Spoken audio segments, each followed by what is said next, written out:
अस्सलाम वालेकुम। आज का रेडियोलॉजी लेक्चर होगा हिस्टेरोसेल्पिंगोग्राम के बारे में जिसको HSG भी कहते हैं। ये पोस्ट ग्रेजुएट रेडियोलॉजी लेवल के लेक्चर्स नहीं है। Just a disclaimer, this is actually designed for MBBS students जो एक बेसिक कॉन्सेप्ट उनका होना चाहिए about various radiological procedures and scans. So let's get started. So HSG is basically an X-ray और वो इसलिए किया जाता है ताकि यूट्रस और फेलोपियन ट्यूब्स को विजुअलाइज किया जाए। ज़्यादातर ये इसलिए यूज़ होता है देखने के लिए कि फेलोपियन ट्यूब्स जो हैं वो ब्लॉक्ड हैं या नहीं, क्योंकि बहुत सारे पेशेंट्स कंसीव करने में उनको प्रॉब्लम हो रही होती है और HSG करके पता लगता है कि उनकी ट्यूब्स में ब्लॉकेज है, जिसकी वजह से दे कैन नॉट कंसीव। तो it's a very good diagnostic procedure in this case. तो ये यूट्रस को अच्छी तरह विजुअलाइज हम कर सकते हैं, हमें यूट्रस की शेप का और साइज़ का भी इससे आइडिया हो जाता है। तो बेसिक कॉन्सेप्ट यही है कि it is an X ray procedure of the female genital tract but restricted to the uterus and fallopian tubes. So, as a brief introduction, hysterosalpingography is especially useful in patients जो infertility के problems के साथ आ रहे हैं और हमने patency देखनी है यूट्राइन ट्यूब्स यानी कि फेलोपियन ट्यूब्स की। यूट्राइन कैविटी आउटलाइन होती है, उसकी लेंथ, उसकी शेप और पोजीशन ऑफ ट्यूब्स भी हमें पता लग सकती है। अब ये हमें किस तरह पता लगता है कि ब्लॉक्ड है या नहीं है? बेसिकली हम एक कंट्रास्ट मीडियम इंजेक्ट करते हैं और एक्स-रे जब होता है तो वो लाइट अप कर जाता है और हमें विजुअलाइजेशन में हेल्प होती है। The most common contrast medium that is used is लिपियोडोल।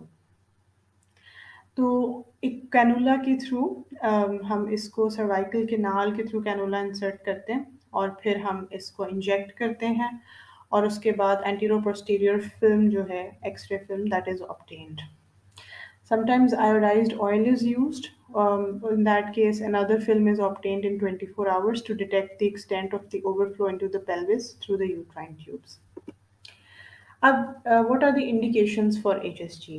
So basically जैसे कि मैंने पहले मेंशन किया है कि ये एक डायग्नोस्टिक प्रोसीजर है in many cases और ये हम पेटेंसी गेज करना चाहते हैं फेलोपियन ट्यूब्स की in patients who are having trouble conceiving.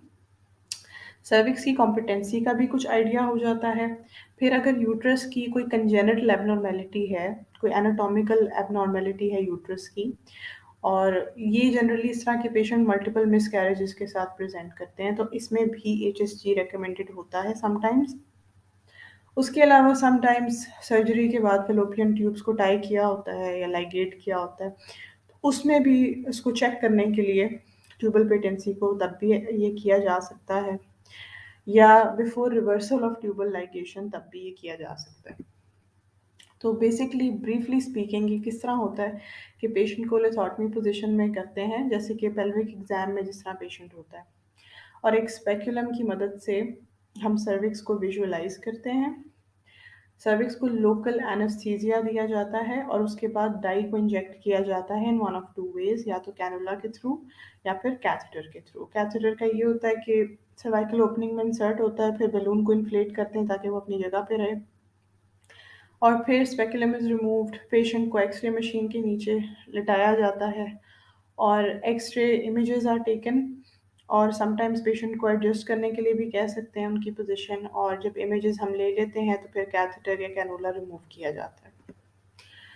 तो आइडियली ये देखा गया है कि जो आपके पीरियड्स का जो साइकिल है, मेंस्ट्रुअल साइकिल है, उसके फर्स्ट हाफ में डॉक्टर प्रेफर करते हैं कि ये हो जाए और ज़्यादा स्पेसिफिकली डेज 6 और 12 के दरमियान प्रेफर किया जाता है ये प्रोसीजर।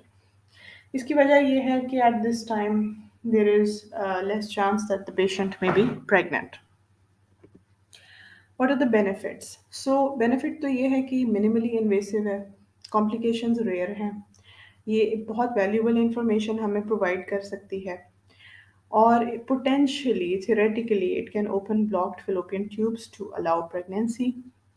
ऑल्सो आपकी बॉडी में प्रोसीजर के बाद रेडिएशन ज़्यादा देर स्टे नहीं करती। What is the risk? Generally it's a risk free procedure, लेकिन ऑफ कोर्स एक्सरे है तो एक थोड़ा सा रेडिएशन एक्सपोजर होता है। लिमिटेशंस क्या हैं? ये सिर्फ यूट्रस और fallopian ट्यूब्स के बारे में हमें इंफॉर्मेशन देता है, लेकिन ओवरीज के बारे में या यूट्राइन वॉल के बारे में या पेल्विक स्ट्रक्चर्स के बारे में HSG is not useful. Contraindications क्या हैं? अगर किसी किस्म की भी ब्लीडिंग हो रही है पर वजाइनल या menstruation which is again bleeding, तो इन दैट केस HSG नहीं करते। अगर कॉन्ट्रास्ट मीडियम से एलर्जी है तब भी नहीं करते। कोई किडनी का प्रॉब्लम है, सस्पेक्टेड प्रेगनेंसी है या प्रेगनेंसी है, सस्पेक्टेड कैंसर है या एक्टिव पेल्विक इन्फेक्शन है, इन सब केसेस में HSG नहीं किया जाता। कॉम्प्लिकेशंस क्या हो सकती हैं? ऑल्दो रेयर, लेकिन आई शुड मेंशन कि इन्फेक्शन हो सकती है, एलर्जी हो सकती है, कंट्रास्ट मटेरियल की इंट्राविजेशन हो सकती है, pen, nausea, vomiting, headache, वेजोवेगल सिंकपी sometimes कुछ पेशेंट्स में हो जाती है जब बलून इन्फ्लेट होता है in the cervical canal. Foul swelling, vaginal discharge हो सकता है, सिवियर एब्डोमिनल क्रैम्पिंग हो सकती है, हैवी वेजाइनल ब्लीडिंग हो सकती है, फीवर हो सकता है।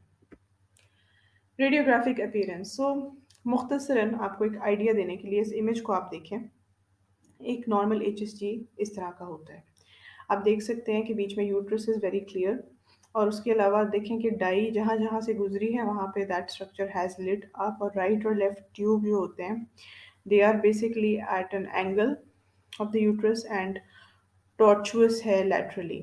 इनका caliber is less in the medial two-thirds but it is wider at the ovarian ends.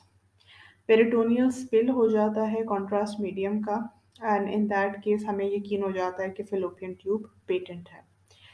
Uterus cavity triangle shape की होती है और उसका एपेक्स जो होता है वो पेल्विस की तरफ होता है। अब यहाँ पे आपको कुछ एग्जांपल्स दिए हैं जहाँ पे HSG नॉर्मल नहीं आई। जैसे कि पहला जो पेशेंट है उसमें आप देखेंगे बायलेटरल हाइड्रोसल्पिंग्स है। अब इससे ये आइडिया हो रहा है, देखें ट्यूब्स जो है नॉर्मली, ये बैक कर रही हूँ मैं, look at the tubes here and then look at the tubes here, they are so full, dye is not spilling, ठीक है।